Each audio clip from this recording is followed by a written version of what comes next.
요한복음 13장의 예수님의 말씀은 제자들의 마음을 매우 혼란스럽게 만들었습니다. 아마 제자들은요, 사실 이번 유월절만큼 기대되고 흥분되는 유월절이 없었을 거예요. 그것도 그럴 것이 수많은 환영 인파 속에서 예수님께서 예루살렘에 입성하셨으니 이젠 드디어 새 시대가 열릴 것이라는 희망, 그리고 자기들도 그 나라에서 뭔가 한 자리씩 차지할 수 있을 거라고 하는 기대가 있었던 것이죠. 그런데 예수님께서는 제자들이 바라는 그런 말씀이 아니라 도리어 유월절 식사 도중에 무엇을 말씀하시냐면 13장 21절에 너희 중 하나가 나를 팔리라 그러세요. 그리고 주님이 떠나신다고 그래요. 그러니까 제자들은 이 말씀이 무슨 말씀인지, 무슨 의미인지, 또 예수님을 판다면 아니 감히 어떤 제자가 그런 일을 저지르게 되는 것인지 동요하면서 불안과 의심이 일어날 수밖에 없는 것입니다. 그때 베드로가 그런데 용감하게 이야기를 하죠. 자신은 주님을 끝까지 따르겠습니다. 자신은 주님을 위해서 내 목숨까지도 버리겠습니다. 단단한 각오와 의지를 표명을 합니다. 여러분, 베드로만 그랬겠어요? 마가복음 보면 다른 제자들도 모두 다 이와 같이 말하니라 그래요.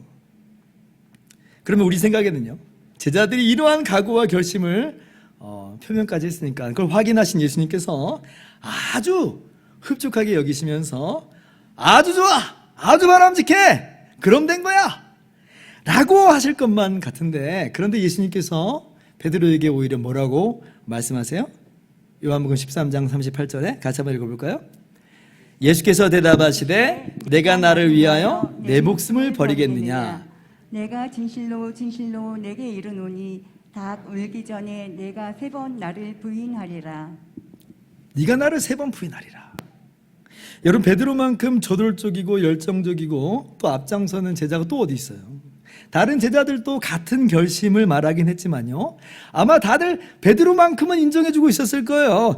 야, 진짜 저 베드로, 저 사람은 한담 하는 사람이야. 주님을 위해서 목숨을 버릴 사람이라고. 그런데 주님께서 뭐라고 말씀하세요? 네가 나를 3번 부인하리라. 그러면 제자들의 마음은 어떻겠어요? 얼마나 당황스럽겠어요? 아니, 베드로마저 그런다면 우리는 어떤 운명이겠는가? 다 틀렸구나. 마음이 심히 흔들리면서 어쩌면 자포자기의 감정까지 줄 수 있는 그런 상황이 아닐까요? 여러분, 우리도 그렇지 않겠습니까? 예수님, 저는 죽는 한 있더라도 절대 주님 떠나지 않고 정말 예수님 부인하지 않고 살겠습니다. 평생 주님과 함께 거하면서 주님 닮아가겠습니다. 그러고 있는데 예수님이 우리한테 아니, 너 그렇게 못한다, 너 넘어지고 말 거야 라고 말씀하신다고 한다면요, 어때요? 제가요? 진짜요? 정말 그렇게 되나요? 하면서 아연실색하게 될 거예요. 그 질에 그냥 겁을 집어먹고 그나마 조금 있었던 우리의 용기라고 하는 것도 어디로 갔는지 온데간데 없이 다 사라져버리고 말게 될 것이에요. 그러한 불안과 근심 속에 있는 제자들에게 주님께서 위로하고 격려하시는 말씀이 오늘 본문 1절 말씀입니다. 너희는 마음에 근심하지 말라. 하나님을 믿으니 또 나를 믿으라. 그 마음이 동요되어 있고 불안과 번민과 걱정과 염려 속에 있는 우리들에게 너희는 마음에 근심하지 말라, 주님께서 말씀하여 주세요. 아니, 근심이 되죠. 어떻게 근심이 안 될 수 있겠어요? 배신자가 나온다고 그러지, 베드로는 3번이나 부인한다고 그러지, 어떻게 근심이 안 될 수 있겠어요? 그러나 주님께서는 근심하지 말래요. 근심하지 말래요. 그리고 근심하지 않을 수 있는 이유를 바로 뒤이어서 말씀하여 주십니다. 첫째로, 근심하지 않을 수 있는 이유 뭐냐? 내 아버지 집에 거할 곳이 많기 때문이다. 주님께서 말씀하여 주세요. 2절 상반절입니다. 같이 한번 읽어볼까요? 시작. 내 아버지 집에 거할 곳이 많도다. 그렇지 않으면 너희에게 일렀으리라. 자, 내 아버지 집에 거할 곳이 많도다. 이게 무슨 의미냐면요, 그럴지라도 너 탈락되는 거 아니야, 걱정하지 마, 이거예요. 오늘 제자들에게 제일 먼저 엄습하는 그러한 염려와 근심이 뭐겠어요? 탈락의 공포, 매진의 공포예요. 내 자리는 없는 것 아닌가라고 하는 그런 근심이 있단 말이에요. 자, 예수님이 이루실 새 나라, 마침내 하나님의 나라가 우뚝 서게 될 것인데 거기에 내 자리가 과연 있기라도 한 것인가? 아까까지만 해도 다들 자신만만하게 그 나라에 들어갈 거라고 생각을 했어요. 여기에 이제 관건은 누가 더 높은 자리에 올라가느냐, 이게 관건이었었는데, 그래서 다투고 있었는데, 근데 베드로가 3번씩이나 예수님 부인한다고 그러고, 너희들은 내가 있는 곳에 올 수 없다고 그러시고, 그러니까 아니 이러한 하나님 나라에 내 자리는 과연 있을 수 있기라도 한 것인가? 나는 쫓겨난 사람이고 하나님 나라에 들어갈 수 없는 사람 아닌가? 라고 하는 걱정이 덜컥 드는 거예요. 그런데 주님께서 말씀하시기를 아니야, 내 아버지 집에 거할 곳이 많아 말씀해 주세요. 그러니까 얼마나 안도가 되겠어요. 제가 예전에 중고등부 사역을 할 때에 아이들 데리고 토요일에 영화 산책하는 그런 프로그램을 진행한 적이 있습니다. 그래서 참가 신청자를 미리 받아가지고 예매까지 다 맞춰놨어요. 그런데 토요일 날 당일날 출발 40분 전에, 영화 시작 40분 전에 갑자기 한 친구가 지금 참가비 내도 되냐고, 지금 가도 되냐고, 그래 연락이 온 거예요. 그럼 어떻게 해요? 안 돼 이래요? 아니 그럴 수 없잖아요. 사역자인데. 내 표를 그냥 주는 한이 있더라도 오라고 해야죠. 그래서 오라고 그랬어요. 내 표라도, 제 표라도 주는 심정으로. 그래서 이제 제가 오라고 한 다음에 재빨리 인터넷 창을 열어가지고 예매를 하려고 딱 봤는데 매진. 매진. 꼼짝없이 저는 영화관 바깥에서 2시간 넘게 서성해야 되는, 혼자 덩그러니 남아야 되는 그런 상황이 되어버린 거예요. 그래서 어떻게 해요? 그냥 아이들을 데리고 인솔해서 영화관에 갔죠. 자포자기한 마음. 근데 그래도 혹시 하나 하는 마음으로 현장에서 이 좌석을 알아봤는데 세상에 좌석이 있다는 거예요. 할렐루야. 좌석이 있다는 거예요. 알고 보니까 인터넷 예매는 1시간 전에 마감이래요. 그래서 이제 40분 전이었으니까 이미 이제 매진이라고 뜬 거고. 근데 이제 현장 가니까 남아있는 표가 그래도 있었던 것이죠. 그래서 저도 다행히 이제 그 자리에 함께 들어갈 수가 있게 됐습니다. 그때 여러분 제가 느꼈던 공포 중에 하나가 뭐냐면 매진의 공포. 표가 없으면 어떡하나. 안절부절하는 거예요. 자, 근데 여러분 천국이 매진됐다고 한번 생각해 보세요. 선착순이라고 한번 생각을 해보세요. 성적순이라고 한번 생각을 해보세요. 그 자리가 제한돼가지고 소수의 사람들만 들어가는 거라고 생각해보세요. 얼마나 끔찍해요. 나는 그렇게 훌륭한 사람 아닌데 나는 과연 들어갈 수 있을까? 거기에 내 자리가 있기라도 할 것일까? 주님 뭐라고 말씀하세요? 내 아버지 집에 거할 곳이 많도다. 여러분 천국은 넉넉한 곳입니다. 넉넉한 곳. 우리 모두를 품을 수 있을 만큼 크고 넓어요. 성적 순대로, 업적 순대로, 능력 순대로, 혹은 선착순으로 탈락자가 생기는 그런 곳이 아니다. 누구든지 그래도 아직 내 자리는 남아있어 라고 할 만큼 넉넉한 곳, 광대한 곳, 그것이 바로 천국 아버지의 집이에요. 여러분 이 넉넉함은 단순히 숫자의 넉넉함 말하는 게 아니죠. 무엇보다도 제자들의 연약함을 능히 품어주는 그런 넉넉함이다 라고 주님께서 말씀하여 주시는 거예요. 제가 아버지 집의 이 넉넉함을 생각할 때면 떠오르는 이미지 하나가 누가복음 15장의 그 탕자의 비유예요. 둘째 아들이 아버지의 재산 다 긁어 모아가지고 허랑방탕하지요. 그리고 완전 망해가지고 아버지 집으로 돌아가는 겁니다. 근데 이 아들의 마음 어때요? 어떤 마음이에요? 아버지 집에 내 자리가 있을까? 그죠? 아버지 집에 내 자리 있을까? 아마 없겠지. 내가 무슨 낯짝으로 아들이라고 말할 수 있겠는가? 품꾼이라도 써줬으면 좋겠다 하고 돌아가는 거예요. 그런데 이 탕자를 맞이하는 아버지의 넉넉함 보세요. 아직 아들하고 거리가 먼데 만신창이가 돼서 터벅터벅 걸어오는 그 아들을 향해서 마주 달려가고 그 아들을 껴안으면서 말씀하기를 가장 좋은 옷으로 이 아들에게 입혀라 하는 그 넉넉함이, 손에 가락지를 끼우고 발에 신을 신기워주는 넉넉함, 살찐 송아지를 잡아서 잔치를 벌이는 아버지의 넉넉함, 이것이 고향의 넉넉함이고 아버지의 넉넉함입니다. 여러분 주님의 십자가는요 우리를 구원하여 주시는 이 위대한 대속의 사건이지만 이 제자들의 입장에서는요 만신창이의 경험이에요. 처절한 실패의 경험이에요. 왜요? 예수님 다 버리고 도망갔잖아요. 베드로는 정말 주님 말씀하신 것처럼 3번이나 모른다고 저주하면서 주님을 부인해 버렸어요. 실패가 이런 실패가 없어요. 그야말로 너덜너덜해진 피폐해진 마음들인데 가장 앞장선 줄 알았더니 가장 꼴찌가 되어버리고 꼴찌는커녕 지금 탈락해버린 것 같은 그런 두려움이 있는데, 그런데 주님께서 말씀하여 주신 바는 내 아버지 집에 거할 곳이 많도다. 마치 탕자를 받아주시는 아버지의 넉넉함으로 말씀하여 주시는 것입니다. 그러므로 이 여러분 마음에 근심할 일이 아닙니다. 자포자기하고 주저앉아 버릴 일이 아니라 오히려 넉넉하신 아버지의 품으로 나아갈 일이다. 여러분, 하나님 아버지의 넉넉하심을 믿으시기 바라고요. 그 안에서 근심을 떨치고 주님께서 주시는 위로를 받아 누리시기를 주님의 이름으로 축원합니다. 둘째로 우리가 근심하지 않을 수 있는 이유는 이 거처는 다름 아니라 예수님이 마련하여 주시는 거처라는 사실이에요. 2절 하반절입니다. 내가 너희를 위하여 거처를 예비하러 가노니, 3절 같이요. 가서 너희를 위하여 거처를 예비하면 내가 다시 와서 너희를 내게로 영접하여 나 있는 곳에 너희도 있게 하리라. 자, 제자들의 마음속에 있는 불안 중 하나는 뭐냐면 예수님이 떠나신다는 거예요. 그리고 제자들은요, 당장 예수님이 가시는 곳에 가고 싶어도 갈 수 없다는 것입니다. 여러분, 이거 한번 생각해 보세요.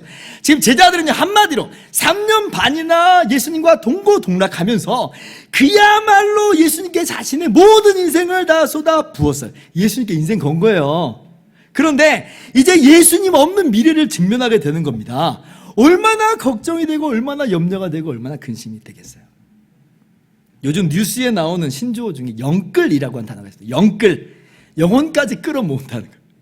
그냥 그야말로 있는 것 없는 거 다 끌고 모은다, 이런 말이에요. 그래서 젊은 사람들이 영끌 해가지고 아파트 산다고 그러고, 영끌 해가지고 주식 산다고 그러고, 영끌 해가지고 뭐 비트코인 산다고 하고 막 그래요. 그런데 그 영끌하는 그 젊은이들의 모습, 그 밑바닥에 자리 잡고 있는 마음 중에 하나가 뭐냐면, 물론 희망을 가지고 영끌하긴 하는데 이건 망하면 그냥 그대로 내 인생 끝이다요. 이러한 이 불안함이 그들 마음 가운데 자리 잡고 있습니다. 잠재적인, 혹시나 있을지도 모르는 그런 두려움과 걱정이, 염려가 이제 있는 거예요. 여러분, 제자들의 마음이 그렇다는 거예요. 예수님께 모든 인생을 걸었는데 주님이 떠나신대요. 그러면 지금까지 우리가 한 건 뭐가 돼요? 나의 인생은 뭐가 되는가? 혹시 부도수표가 되는 건 아닌가? 소위 폭망하는 거 아닌가? 아버지 집의 넉넉함을 말씀하시긴 했지만 그래도 그것은 다른 사람들의 이야기지, 나하고 상관없는, 예수님께 인생 걸은 나하고는 상관없는 그런 일이 아닌가? 혹시 예를 들면 이런 거예요. 가상화폐들이 다 상승하고 있는데 하필 내가 가지고 있는 가상화폐는 휴지 조각이 돼버렸어요. 다른 주식은 다 올라가고 있는데 내가 가지고 있는 주식은 떨어졌어요. 그러한 불안함이 제자들에게 있을 수 있다는 거예요.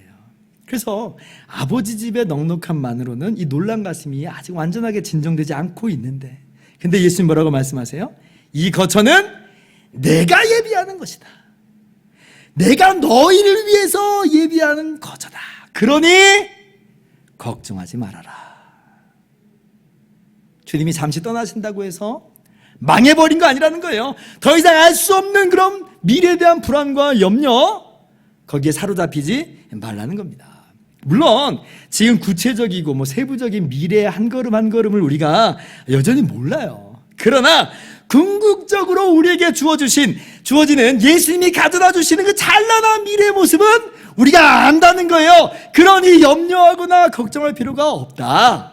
여러분, 이 세상에서 이 세상의 것들을 얻기 위해서 영끌한 사람들은 그런 불안과 걱정과 염려를 안고 씨름하면서 살아갑니다마는, 예수님께 모든 것을 건 사람들은, 예수님만을 나의 주와 구주로 믿는 사람들은요, 주님께서 주시는 참된 평강을 누릴 수가 있게 되는 거예요.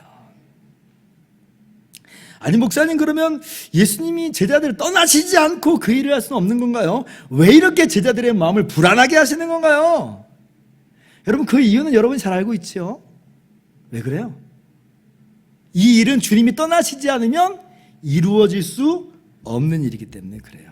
주님의 십자가 대속이 아니고서는 이루어질 수 없는 일이기 때문에 그렇습니다. 천국은 아버지 집에 넉넉함이 있는 곳이지만 그렇다고 아무나 갈 수 있는 곳은 아니에요. 죄인은 그 죄 문제를 해결하지 않고는 갈 수 없는 곳이 천국이에요. 그래서 이 죄 문제가 반드시 해결돼야 되는데 예수님께서 바로 우리의 그 죄 문제를 해결하여 주신 거예요. 우리 죄를 대신해서 십자가에 오르시고 우리의 모든 죄와 저주와 형벌을 다 받으심으로 우리의 모든 죄 문제를 남김없이다 해결하여 주신 거예요. 이 일을 예수님이 내일 하시겠다는 거예요. 그래서 제자들을 잠시 떠날 수밖에 없다는 거예요. 떠나시지 않으면 불가능하니까. 그렇게 마련해 주시는 처소라 하는 거예요. 여러분, 어떤 분들은 예수님께서 우리를 위한 처소를 예비하러 가신다고 하니까 예수님이 뭐 무슨 지금 천국에서 무슨 아파트 짓고 있는 것으로 생각을 하는데, 여러분, 그런 의미가 아닙니다. 1차적으로 내가 너희를 위해서 처소를 예비하러 간다고 하는 것은요, 십자가 대속으로 나아가겠다는 거예요. 그렇게 처소를 예비하신다는 거예요. 그리고 부활하시고 승천하신 이후에는 구원받는 자를 날마다 부르시는 것으로 이 처소를 지금 예비하는 거예요. 여러분, 이 부분에 오해가 없기를 바랍니다. 자, 이렇게 염려하고 걱정할 필요가 없는데, 주님께서 또 우리 뭐라고 말씀하세요? 잠시 잠깐 떨어지게 될 뿐이지 다시 오신다 말씀하세요. 다시 오신다.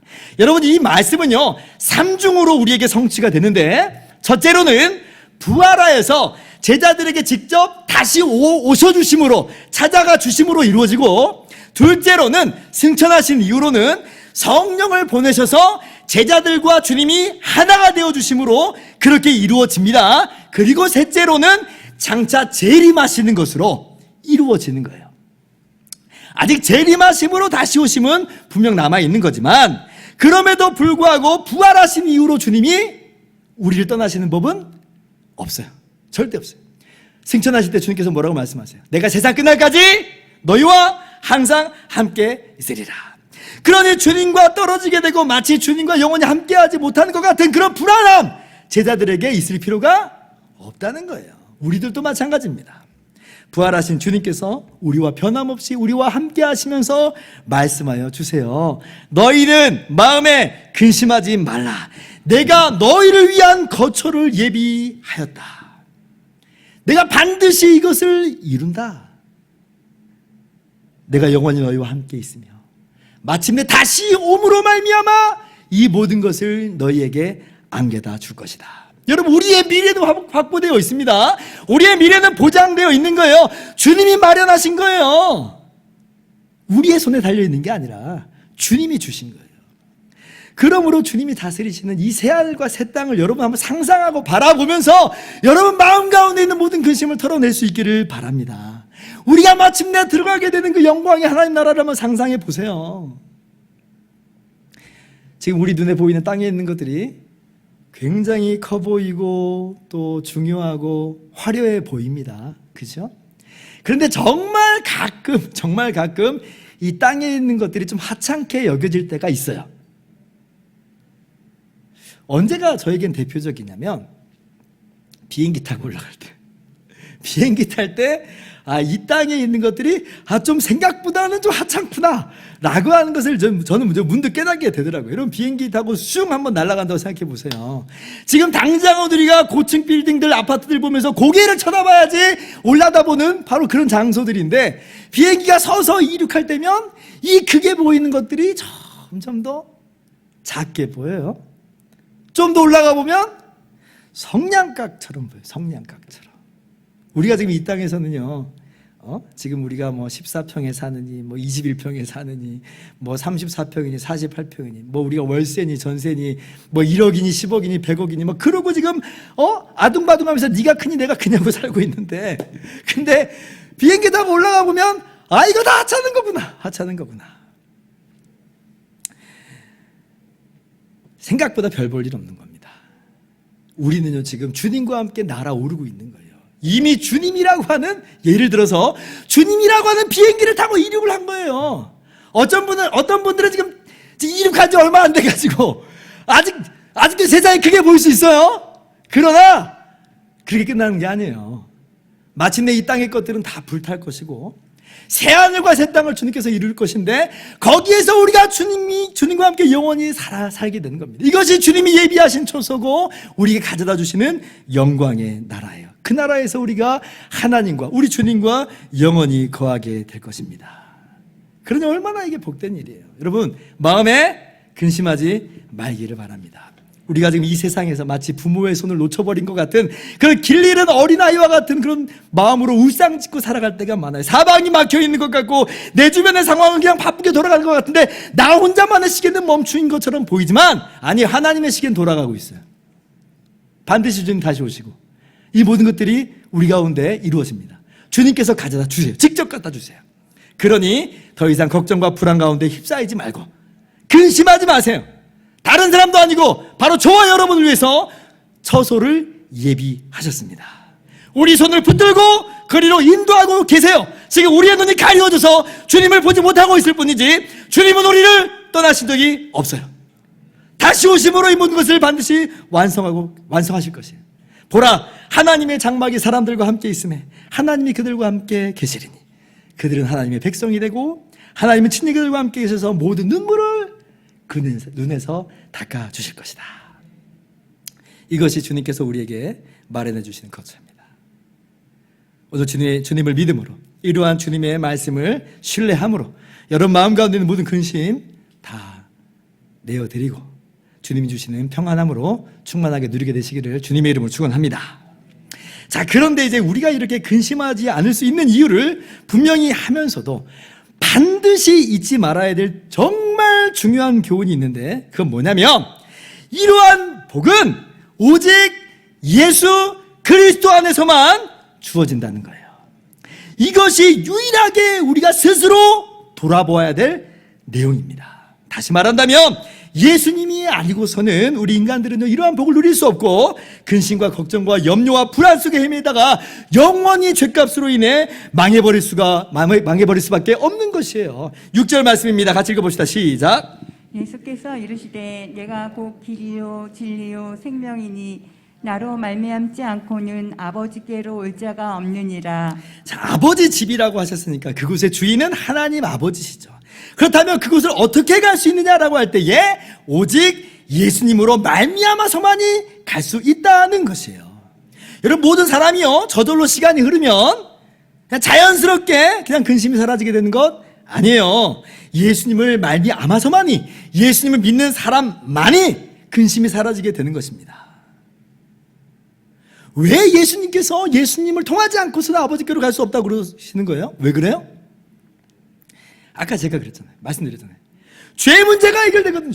죄 문제가 해결되지 않고는요 의로우신 하나님, 거룩하신 하나님 아버지께로 도저히 갈 수가 없어요. 그래서 예수님만이 길이에요. 이것이 예수님이 단순히 구원의 길을 열어놓으셨고 우리가 그래서 이제 알아서 가라는 그런 말이 아니라 십자가에서 죽으신 예수님 자신이 그 길이에요. 그 길 안에 있으면 돼요.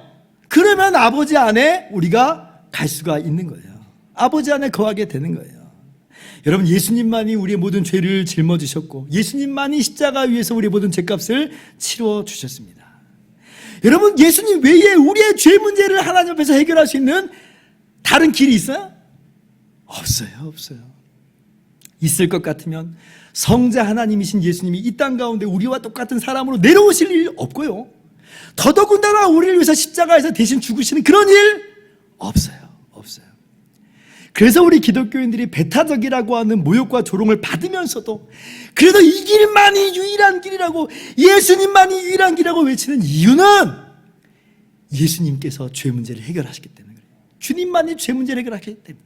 오늘 주님 말씀하세요. 내가 길이다. 주님의 성육신과 십자가 대속으로 주님은 분명히 선포하십니다. 다른 길은 없다. 그럼 다른 길은 없는 겁니다. 예수님만이 길이시고 예수님을 통해서만이 아버지께로 올 수 있음을, 갈 수 있음을 여러분 믿으시기 바랍니다. 자, 그리고 주님만이 참 진리이세요. 진리이신 예수님을 통해서만이 우리가 하나님을 알 수 있다는 거예요. 하나님께로 갈 수 있다, 하나님을 알 수 있다는 겁니다. 이 세상에 다른 진리들이 없다는 얘기 아니에요. 소위 다른 진리들 있어요.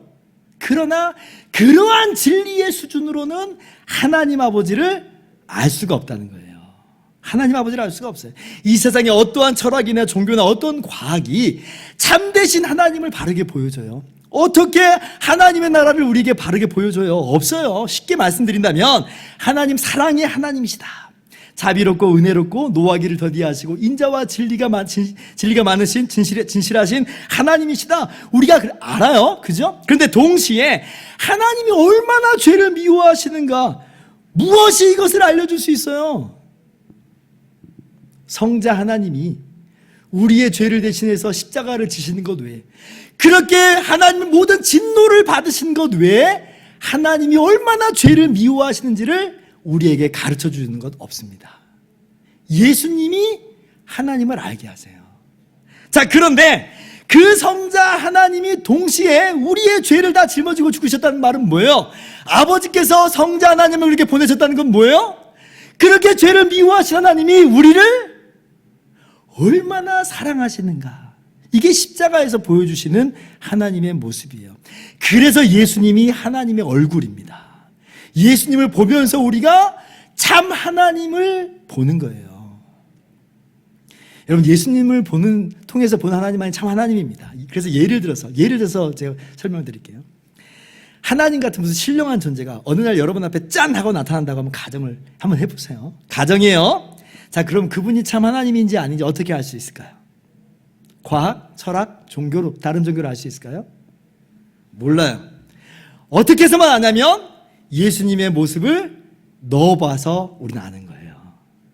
예수님의 외모를 넣으라는 얘기가 아니라 예수님의 말씀과 예수님의 그 모든 사역을 넣어볼 때 그 존재가 어떤 존재인지를 아는 거예요. 그래서 7절에 주님께서 이렇게 말씀하세요. 너희가 나를 알았더라면 내 아버지도 알았으리로다. 9절 같이요. 나를 본 자는 아버지를 보았거늘 어찌하여 아버지를 보이라 하느냐. 예수님만이 하나님을 보여주세요. 예수님 외에는 하나님을 볼 수 없습니다. 하나님을 알 수 없고 하나님께 갈 수가 없어요. 오직 예수님을 통해서만이 하나님을 만나며 알게 되며 하나님을 누릴 수 있게 됨을 여러분 분명히 깨달아 아시기를 바랍니다. 자, 그리고 예수님만이 참 생명이세요. 주님께서 말씀하십니다. 그래서 주님을 떠나면요, 아버지의 생명이 우리 안에 거하지를 못해요.